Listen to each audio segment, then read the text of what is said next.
예, 반갑습니다. 예, 반갑습니다. 예, 오늘 늦은 시간 수고 많으십니다.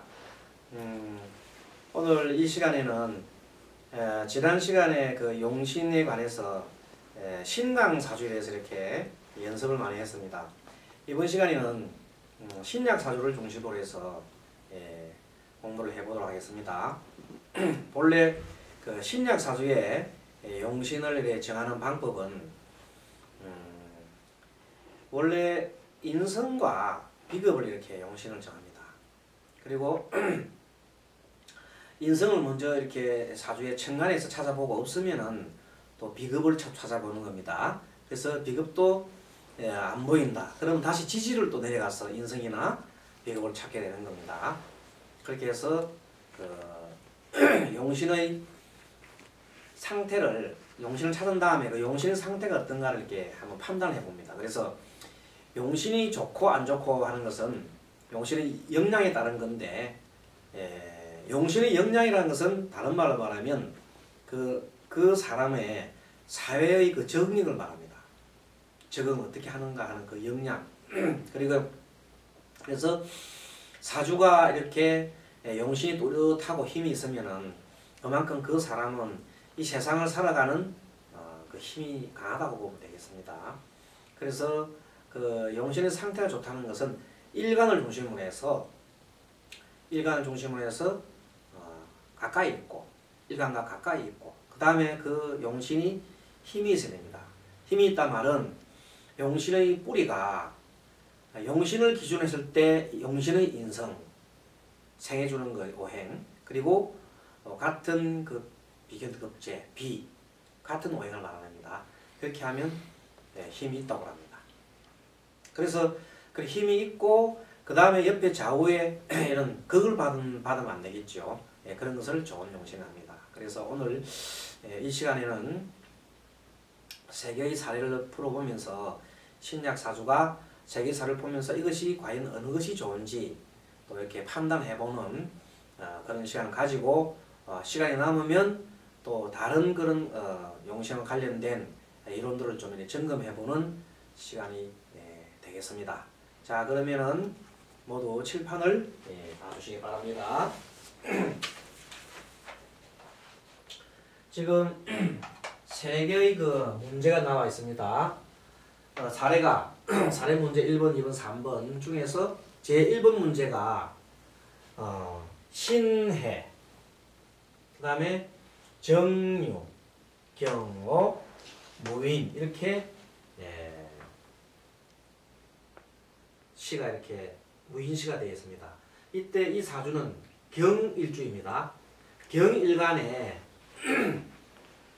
경을 도와주는 토하고 토는 편인이잖아요. 이 편인이고 편인이 현재 보면 사주에 이 한 개 있고 유금이 이렇게 급제로 하나 있습니다. 그래서 이 두 개만 이렇게 있기 때문에 이 사주 신약하지요.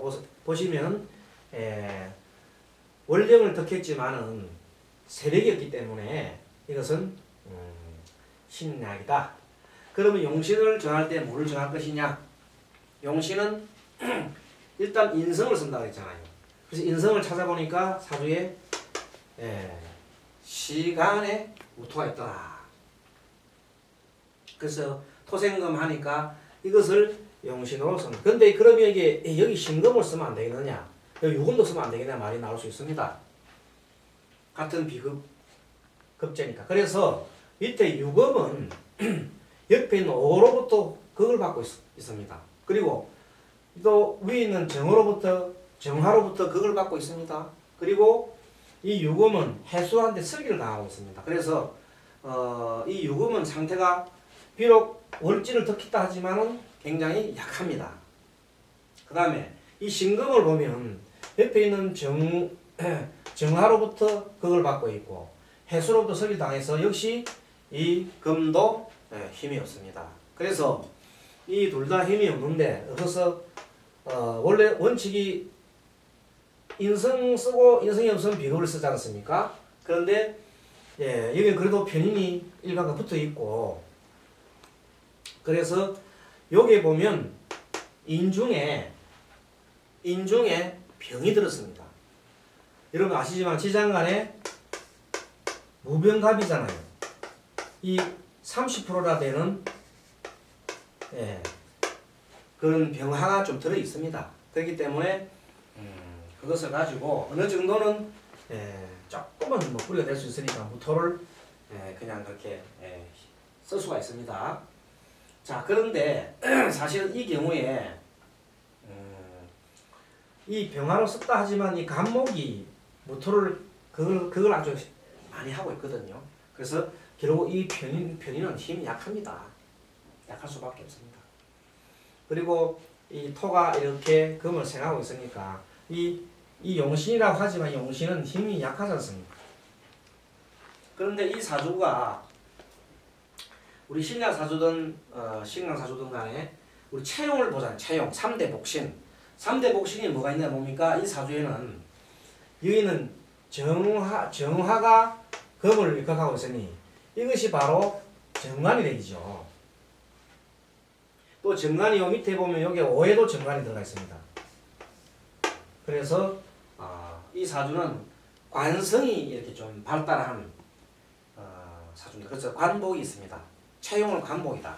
그래서 그렇다면 이 사주는 무토운이 올 때 관복이 발달할 것이다. 어떻게 발달하냐면 토운이 오게 되면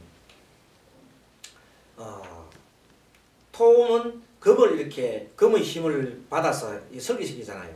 그러니까 이 금이 보면 하나, 두 개 이렇게 있는 그 금들이 토운이 오게 되면 토를 이렇게 지원을 해줍니다. 즉 말해서 이 금이 하나, 둘, 세 개가 있잖아요. 이 힘이 있는 토운이 오면 금을 지원을 받고 이 토는 화가 있잖아요. 화가 이렇게 관성이 주변에서 이것을 일관을 그걸 하고 있어요. 이렇게. 그래서 이 경금이 관성이 그걸 하기 때문에 굉장히 갑갑하고 있는데 토울이 오게 되면 화가 토의 힘을 받아서 화생토 하잖아요.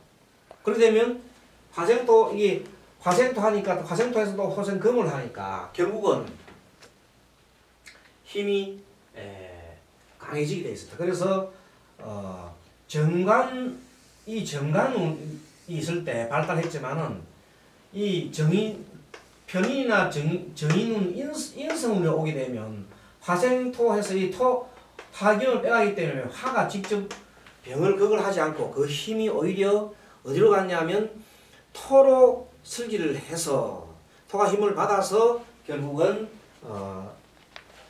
다시 경금한테 이렇게 힘을 주게 되니까 좋게 되는 겁니다. 결론적으로 말해서 인성운이 오면 관복이 발달한다 이렇게 보면 됩니다. 그래서 이 사주는 용신이 토가 되고 토를 그걸 하는 목이 기신이 되고 또 이 희신은 왜 금을 썼느냐 그러면 이유가 이 토는 그래도 이 일목한테 목극토 당해서 극을 당하고 있습니다. 그래서 굉장히 편안하지가 못합니다. 그래서 이 인목을 금이 그 금극목을 해서 좀 그걸 좀 해달라고 요청하는 겁니다. 요청을 합니다. 그럴 때 이 무토는 경금의 힘을 받아서 인목을 제거할 수 있습니다. 그렇게 되면 이 용신이 좀 편안할 수 있겠죠. 그래서 결국은 이 용신은 토요. 이 토를 그걸 하는 이 목을 이 희신인 금이 좀 그걸 좀 해주라 그런 뜻입니다. 그래서 희신은 금이 된다. 구신은 뭐냐? 화가 돼서 금을 녹이는 것입니다. 그래서 이 용신은 상태가 어떠냐면 이 경금과 같이 있어가지고 좀 이렇게 유정하긴 하지만 목의 공격을 받고 있어. 목의 극을 받고 있어서 편안하지 못합니다. 그래서 무력합니다. 그래서 용신은 좀 병이 들어있다. 그렇게 보면 됩니다. 그리고 이 일간이 경호요. 여기 정이 있고 여기 경호되어 있으면은 관성이 바로 밑에 지지 깔고 있으면 굉장히 답답합니다. 스트레스를 많이 받습니다. 그리고 두 번째 사주를 보겠습니다. 두 번째 사주는 경인, 정해, 무인, 경신. 자, 이런 사주에서 이 토가 옆에 있는 인성이 화가 있잖아요. 그런데 나머지는 보니까 사주에 보이나요? 인성이 보이나요? 화 말고는 안 보이네요. 그래서 이 무토는 인성인 정인 하나만 가지고 의지하려니까 굉장히 약합니다. 그래서 이 사주는 결국은 필요한 것이 인성인 화밖에 눈에 보이는 게 없어요. 그럼 이 화는 어떤 상태냐면 이 해중에 있어가지고 해중에 간목이 들어있어요. 간목과 임이 있는데 간목이 30%, 임이 70% 정도 되잖아요. 지장간에. 그래서 간목이 정을 돕고 있습니다. 물론 임이 70% 정도 그걸 하고 있지만 그래도 조금 간목이 30%나 있습니다. 그래서 그나마 좀 다행인데 사실 이 해수가 옆으로 인목을 이렇게 도와주고 있기 때문에 이 해수가 정을 그걸 하는 것보다 옆으로 도와주는데 더 재미를 느끼고 있습니다. 이렇게. 그래서 우리가 보통 인의 한목이라고 하죠. 지지 인의 한목. 잘 아시죠? 지지 육합의 인의 한목입니다. 그러니까 이 목으로 다 변해서 결국은 이 정화가 편안해졌다 이 말입니다. 그러니까 이 사주에 비해서는 훨씬 용신이 힘이 있다는 뜻입니다. 그래서 결국 용신은 화인데 화를 화가 되고 이 용신은 이 수의 공격을 받고 있으니까 답답한데 이 수를 좀 토가 옆에서 좀 수를 그걸 해주라고 해서 희신이 토가 됩니다. 그리고 용신을 그걸 하는 화를 그걸 하는 것은 기신 수요, 희신 토를 그걸 하는 것은 토신 목이 된다. 자, 여기서 용신의 격은 아까 말한 대로 요것도 신약 용신을 인수했을 때 신약 용인격, 이것도 신약 용인격 이름을 이렇게 얘기합니다. 근데 1번과 2번의 사주를 비교해 볼 때 용신의 영향은 2번이 더 훨씬 좋았다. 그 정도 보면 되겠습니다. 자, 이번에 3번 문제 보겠습니다. 3번 문제는 정유년, 신해월, 갑술일, 무진시가 되겠습니다. 그런데 이 간목이 이 두 번 1번과 2번의 사주에 비해서 여기 있는 간목은 이 술토를 극을 하고 있습니다. 그런데 앞에 있는 사주는 경으로서 밑에 있는 화가 위로 극을 하고 있습니다. 여기 있는 무인도 밑에 있는 인이 토를 극을 하고 있습니다. 이렇게 일주가 평간이나 정간이 이렇게 되어 있는 일주는 그 사람의 심성이 굉장히 스트레스를 많이 받습니다. 책임감이 너무 강하다는 뜻이죠. 책임감이, 관성은 책임감이거든요. 책임감이 강하다 보니까 스트레스를 많이 받는다. 그러한 심성을 구조를 갖고 있습니다. 거기다가 신약이면 더합니다. 신강이면 그래도 이 경호나 무인이라도 좀 견딜만 한데 신약이면 더더욱이나 그 견디기가 매우 힘이 드는 겁니다. 그리고 이번에 이제 이 갑술은 그에 비해서는 좀 낫습니다. 얘는 자기가 그걸 하거든요. 내가 그걸 당하는 거다. 신약 사주에서 내가 그걸 당하는 거다. 내가 그걸 하는 쪽이 오히려 낫습니다. 그래서 이 술토가 이렇게 있는데 이 간목을 도와주는 것은 여기는 해수가 있습니다.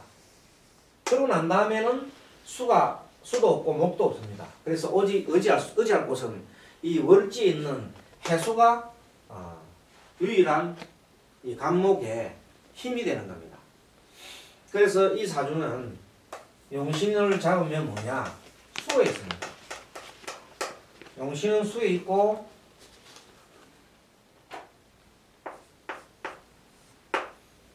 수가 그걸 당하면 안 되잖아요.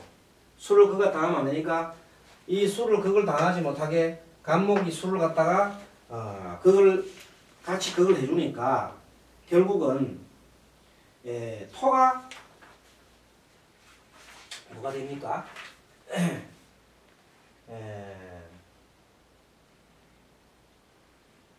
이 목이죠. 이 목이 결국은 희신이 되겠죠. 희신은 목이 된다. 그렇잖아요.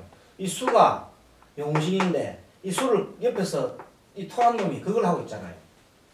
그래서 이 나쁜 이 토를 간목이 다시 그걸 해주라고 해서 이런 부성이 될 수 있고, 그러면 용신을 그걸 하는 것은 토요. 이것이 기신이 됩니다. 토. 희신을 그걸 하는 것은 금이다. 이것이 구신입니다. 이런 관계 됩니다. 자, 이렇게 되면 결국 신약사주의 인성인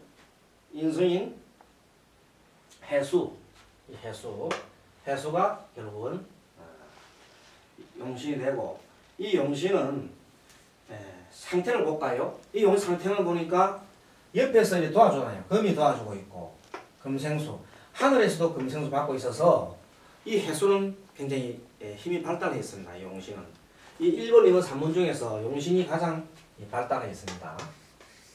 용신의 상태가 좋다. 용신의 상태가 양호하다.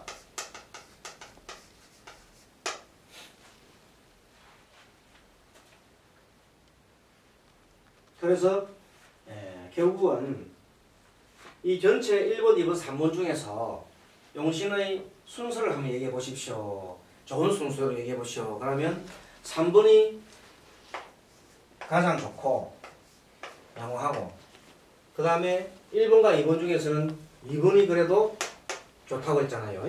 용신이 양쪽에 그래도 인목이 도와서 양쪽에 인의 한목이 되고 도와서 좋다. 2번이 되겠습니다.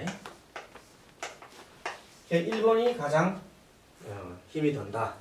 그래서 신약 사주는 이렇게 용신을 인성으로 쓰는데, 이 인성을 쓰는 중에서도 사주가 바로 이렇게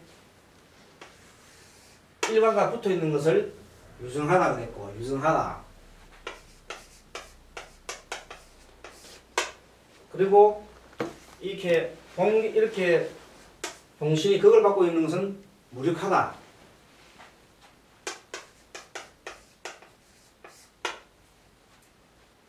세 번째, 이런 경우는 사실은 뭐 용신이 유정하지만 그렇게 1번처럼 그리 무력한 건 아니고 조금 약하다. 약간 약하다 할까? 조금 약하다 그렇게 표현하면 되겠습니다. 이 경우는 용신이 이 정도 있으면 뭐 무정하다 정도는 안 되더라도 조금 무정할까요? 조금은 여기나 여기 비해서는 좀 낫습니다. 월지니까. 그렇지만 좀 힘은 강하고, 그래서 용신의 영향이 가장 강하기 때문에 이 사주가 그래도 좀 낫다 이렇게 보는 겁니다. 자, 그래서 세 개의 그 사주를 이렇게 보고 우리가 지난번에 강의 중에 용신을 볼 때 조후에 대해서 공부를 좀 한 적이 있습니다. 조후. 시간이 좀 있는 관계로 해서 이 조후에 대해서 조금 설명을 드리겠습니다.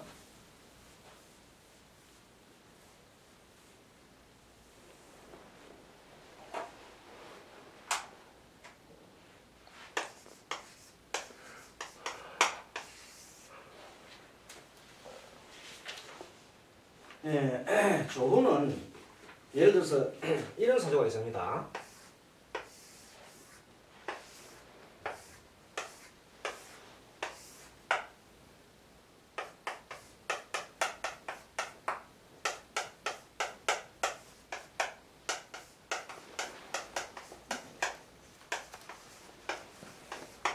자, 이 사주는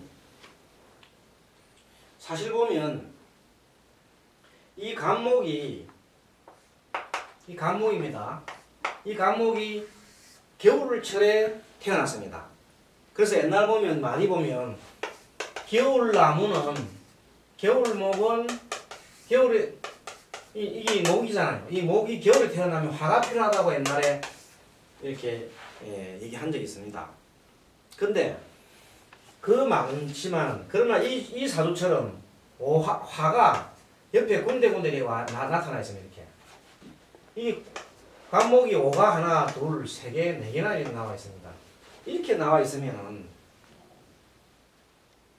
아무리 관목이 겨울철 태어나도 화가 필요한 게 아니고 화가 오히려 나쁩니다. 화가 너무 많으니까. 결국 뭐냐 하면 이 나무는 겨울철에 태어났지만 온실 속의 나무라고 볼 수 있습니다. 온실에 열이 뜨끈뜨끈합니다. 뭐 찜질방 좀 될까요? 찜질방도 더 심한 어떤 열탕 속에 들어있는 것 같습니다. 그래서 오히려 이거는 이 수가 필요하겠는데 오히려. 그래서 우리가 보통 볼 때 무조건 겨울나무는 화가 필요하다 하는 것이 아니고 오히려 수가 필요하다는 겁니다. 수가 필요하고 이 수가 필요한데 이 사주에서는 토의 극을 받고 있잖아요. 이게 이 수는 무서운 게 토입니다. 양쪽에는 오는 그래도 뭐 이렇게 이대리지만 싸울 만만 한데 수니까 이 수고 화니까 싸울 만한데 이 토는 그냥 극당하면 안 되잖아요. 그래서 이 간목이 좀 그걸 해달라 해서 이 경우에 용신이 수가 되고 희신으로 토가 되는 그런 관계입니다. 자, 이런 관계를 설명을 하면서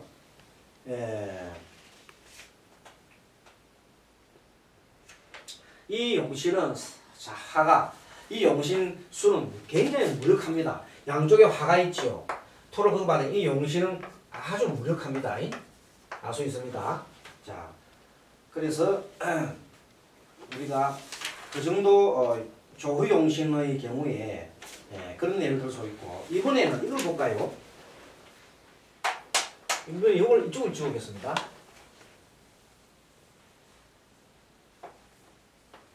조후라는 것은 여름, 겨울 이렇게 따지는 겁니다. 자, 어떤 사주가 임자, 영자, 을해, 이모. 자, 이것은 앞에 이거는 신약 사주입니다. 신약 용인격. 신약 용인격입니다. 그럼 이 사주를 보니까 이 앞에 사주하고 전혀 반대예요. 보세요. 요거는 겨울나무입니다. 겨울나무. 이 정말 겨울나무입니다.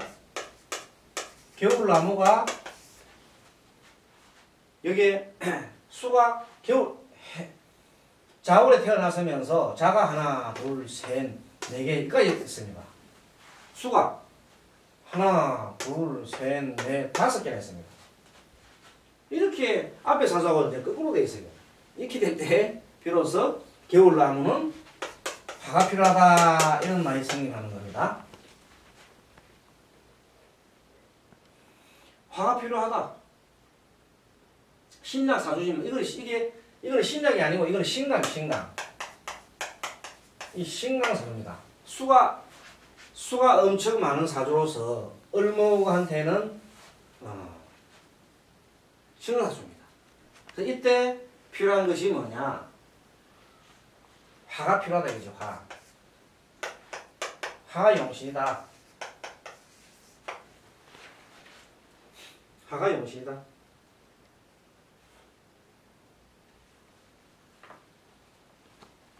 또 화가 용신인데 이 화가 수공격을 받고 있잖아요. 수공격을 막 온전히 받고 있으니까 이 화가 지금 떨고 있어요. 무서워서 떨고 있어요. 이때 필요한 것이 뭐라고요? 술로가 토가 희신했다. 이 토가 희신하는 거예요. 토가 희신이다. 그 말입니다. 그래서 같은 조를 보는데 조는 겨울철 보거든요. 겨울철 보는데 이것은 같은 나무라도 겨울나무라도 화가 많으면 온실의 나무라서 화가 더 필요가 없고 오히려 수가 필요한데 이거는 완전히 그냥 벌벌 떨고 있는 이 온실 나무가 아니고 아주 어둠에서 딱 추운 데 있는 겁니다. 그래서 이 나무는 화가 필요하게 되어 있습니다. 조금 이해 가십니까? 네. 그렇게 보면 또 하나만 더 풀어볼까요? 네.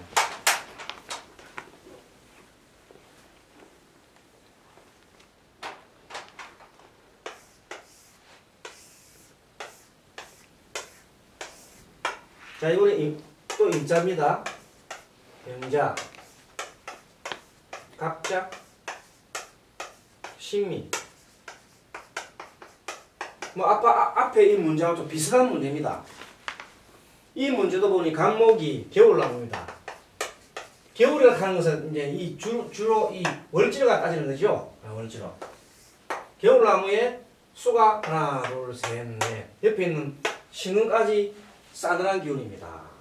그러니까 이것도 결론적으로 이 화가 용신입니다. 앞에 있는 이 용신은 목생하는 이 상관이잖아요. 그래서 이거는 상관격이다. 신강이죠. 이거는 뭐냐면 같은 이것도 식신이잖아요. 식신격이다. 격을 그렇게 얘기하면 됩니다. 결국은 뭐냐 하면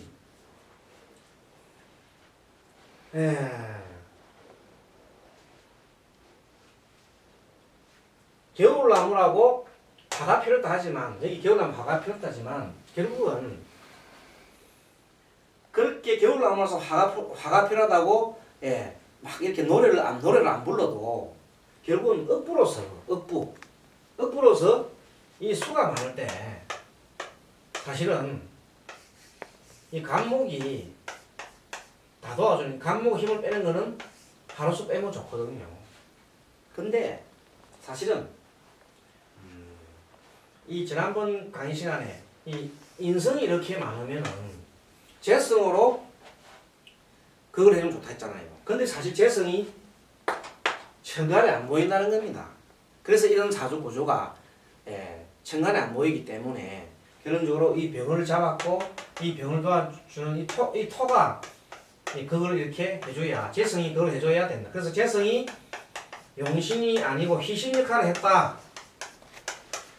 그리고 이거 식신이 용신 역할을 했다. 요 차이입니다. 이 사주 구성상 그렇다 이제. 사주 구성에서 이 토가 재성이 반드시 인성인데 인성이 이렇게 강할 때는 본래는 뭘 써야 되느냐 하면 본래는 용신을 인성이 강할 때 이렇게만 인성이 강할 때는 재성을 써야 됩니다. 재성이 이게 천간에 안 나타나 있고 이게 미가 이렇게 혼자 이렇게 돼 있으니 미가 그게 약한 편이거든요. 그래서 어쩔 수 없이 여기 있는 이 병을 쓴단 말입니다. 병은 그래도 간목이 이렇게 자기한테 지원을 해주고 있잖아요. 그래서 그래도 힘을 조금은 있기 때문에 그 힘으로서 이 많은 수와 대적을 하니까 이 사주는 상당히 참 어려운 사주입니다. 네. 그렇게 해서 이 사주를 조금 전에 또 하나만 더 풀어보겠습니다.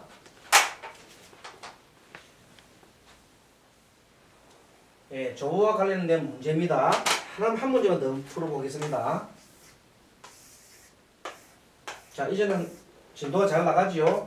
또 같은 임자네요. 임자, 병자, 신해. 이번엔 신해입니다. 임진. 이번에는 이 금이 겨울금입니다. 겨울금. 겨울금도 사실은 옛날에 보면 적으로 볼 때는 겨울금도 화가 필요하다 이런 말을 했습니다. 근데 이 사주를 보니까 이 금이 굉장히 지금 약해요. 네, 보십시오. 수가 여기 있어서 금생수 당하잖아요. 이렇게 설기를 엄청나게 당한 데다가 옆에 화까지 녹이고 있으니 매우 신약한 사주입니다. 매우 신약하다고. 이 매우 신약한 사주에는 이걸 도와주는 따뜻한 이 병이 더 필요한 게 아니고 너무 신약해서 이것이 너무 배가 고파 이게. 이때는 시급하게 필요한 것이 인성이라고. 인성이 토가 필요하다고. 그래서 이거는 토가 용신이다. 너무 약할 때 토가 용신이에요. 이건 조로서 겨울 그러면 뭐 화가 필요하다 이런 말이 안 나온다고 이때는 그렇습니다. 그래서 너무 매우 아주 약할 때는 토가 필요하고 그리고 이 토가 그러면 이 토가 현재 보면 약하잖아요. 너무나 수가 많으니까 이 약한 토에다가 이것이 물 공격을 받으면 토가 물렁물렁해져서 그냥 무너질 판에 여기다가 만약에 나뭇가지 목까지 이렇게 공격을 하게 되면 이 토가 완전 무너지겠죠. 그래서 이 목을 금이 공격을 해달라고 해서 이 금이 희신이 되는 겁니다. 이것이 용신이고 이게 희신이 되는 겁니다. 그럼 이것이 기신이 되잖아요. 기신을 공격하는 이것이 기신이 되고 기신을 녹이는 것이 화가 부신이 되는 겁니다. 자, 이렇게 해서 겨울은 결론적으로 아무리 우리가 보통 보면 겨울나무는 무조건 활을 쓴다 그것도 맞지 않고 또 겨울검도 무조건 활을 쓴다 저거가 맞지 않다는 겁니다. 그때 운의 그 사주의 구성에 따라서 화를 쓸 수가 있고 또 화 아닌 여기처럼 이렇게 토를 쓸 수도 있고 이 사주처럼 이렇게 토를 쓸 수도 있는 겁니다. 그래서 이번 시간에는 신약 사주에 대해서 알아보면서 조호에 대해서도 이렇게 알아봤습니다. 이제 점점 더 이 공부가 깊어지는데 좀 더 이어서 공부를 하도록 하겠습니다. 자, 마치겠습니다.